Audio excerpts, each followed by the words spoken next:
Géopolitique sur Seven Truth avec Aaron Agnon. Bon, on va retracer l'histoire de la guerre russo-ukrainienne avec influence Poutine bi ci am récemment en début d'année 2025. Nous sommes fin février 2025, récap de l'actualité de cette guerre entre deux frères russophones. Si on remonte l'histoire, au sortir de la Deuxième Guerre mondiale, juste 1945, dafa am mésaccord ak malentendu bu am ci conférence de Yalta bu amoon Crimée. Crimée mi ngi nekkoon Ukraine, mi ngi nekkoon URSS, mais mi ngi nekk Ukraine léegi on parle pas d'URSS mais on parle de la Russie, la fédération russe. Février la woon ñu waxtaane fa ay principes ak ay accords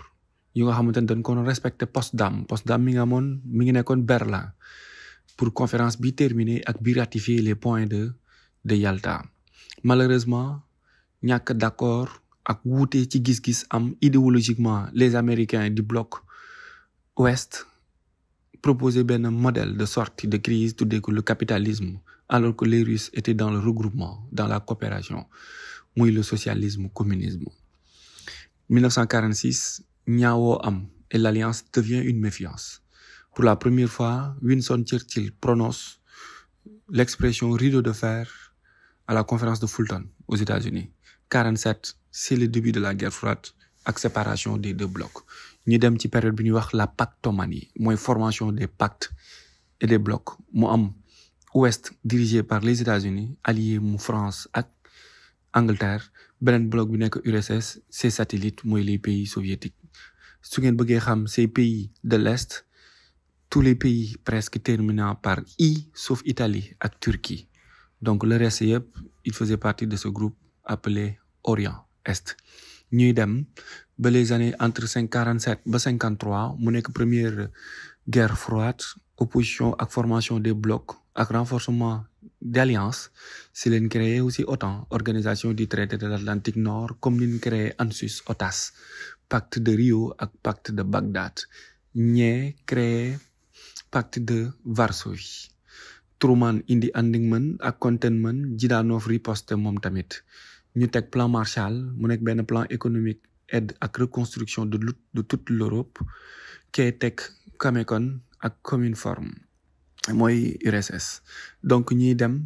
ci idéologie xëccoo ba 1953 bi Staline di décédé mu am beneen idéologie bu bees, ñoom Eisenhower ñëw, ñoom Kennedy ñëw, fee ñoom Khrouchtchev ñëw, mu am benn différence de gis-gis. Apaisement am période boobu tudd coexistence pacifique, mais entre 53 ba 62 foofu noonu dafa am beneen émergence bu juddu bu bees, muy l'émergence du tiers-monde après la conférence de Bandung 1955. Les pays du tiers-monde commencé jël seen indépendance. Période boobu nag la ñuy wax fissuration des blocs, mooy Chine commencé riposter après l'échec de son grand bond en avant ak de ses plans quinquennaux. Mao daal di boycotter bloc est bi. La France de De Gaulle aussi commencé boycotter moom tamit le bloc ouest. Toujours on reste dans OTAN parce que OTAN boobu tey moo jur guerre bi am entre Russie de Poutine ak Ukraine de Zelensky. Foofu amoon aussi benn crise bu ko yàq, crise de Cuba 1962, xam ne tout proche de la troisième guerre mondiale. Finalement jàmm am ci entre les deux cas, Kennedy et Khrouchtchev, par le téléphone rouge et entre Kremlin ak Maison Blanche, White House. ñuy dem ba Gorbatchev ñëw au pouvoir avec ses politiques de restriction, pas de restriction, mais avec ses politiques d'apaisement comme Glasnost ak Perestroïka. Donc mur bi daanu en 89, mais idéologiquement ñaar ñooñu ñi ngi wujje ba tey. Wujje boobu noonu moo indi woon coow li nga xamante ni Russie dañoo bëggoon allié wu ak Cuba mi nekkoon seen allié, teg fa ay rampe ay base missile pour attaquer par surprise les États-Unis. ñu interdire leen ko, waxtaan ba juboo ci. Donc bu fekkee dañoo nangul Russie mu ñëw Cuba à quelques centaines de kilomètres wala même pas des États-Unis, de Floride, Miami, donc waruñu nangul aussi autant di am base à quelques kilomètres de la Russie. li ñu bañal États-Unis li ñu bañal Russie 1960 1962 waruñu ko nangul Ukraine waruñu ko nangul Ukraine 2022 2024. Donc surtout aux élèves de la classe de terminale qui se préparent à un sujet d'actualité parlant de la continuité de la guerre froide entre OTAN bi nga xamanteni bloc ouest la France Angleterre États-Unis bi bëgg base ci frontière Russie te Poutine du nangu mukk loolu parce que foofu nu bëgg def base militaire ba ak siège OTAN installation OTAN boobu noonu dafay permettre Russie mu am accès à la mer chaude pour mën a génn mer Égée ak Méditerranée parce que le nord sibérien est glacial et complètement à l'est Pacifique bi mer de Japon mer de Chine day metti pour mu am accès donc la Russie côté boobu rek la mën a am accès pour génn ci Dardanelles yi dem côté Turquie donc du coup guerre boobu noonu tey mu rax leneen bu bokkul ci lu nga xamante ni stratégique la ak économique ak militaire mais dafa am beneen partie bu nga xamante ni entre guillemets mooy la partie satanique bi nga xamante ni Ukraine moo nekk base u ñi ni wax la famille des Khazars mooy ñi nga xamante ni Iblis la ñuy jaamu te ñoo dominer àdduna bi en quelque sorte Ukraine moo nekk seen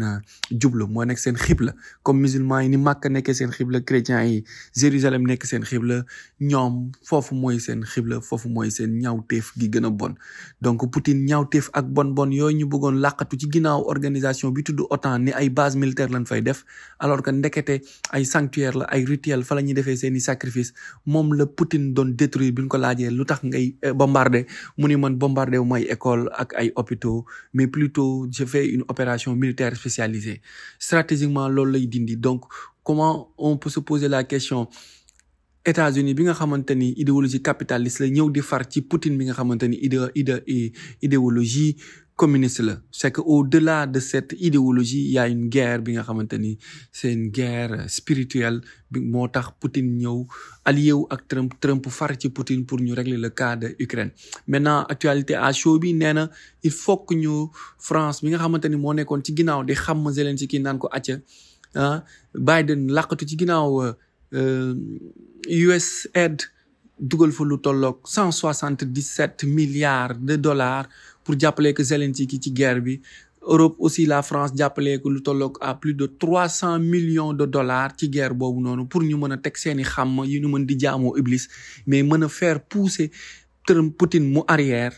tey Trump nee na Macron la fa yàqu lépp ak lépp luy reconstruction ci Europe yow France y compris yow Macron ak ñi ngeen àndal